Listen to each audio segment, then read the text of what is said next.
Ben Mullins here with MarineMax Lake of the Ozarks. I'm standing in front of this 2024 Sea Ray 21 SPX.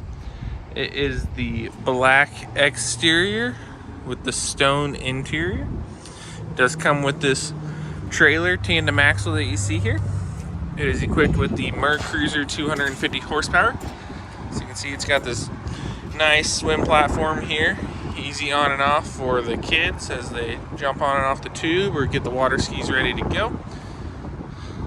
Large sun pad, stone interior, the gray, sea deck, infinity woven vinyl throughout.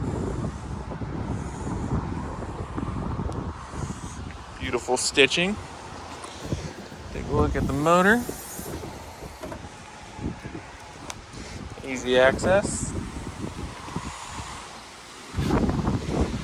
Flick backrest. I apologize about the wind noise here. It is a bit windy today. Easy to watch the water sports activities. Nice bucket seat here with the flip up bolster. Comes with the Simrad screen, digital dash. Nice fusion head unit. Again, this is a 2024 Sea Ray 21 SPX. For more information, you can call us at 573-606-3022. I look forward to getting you out on the water.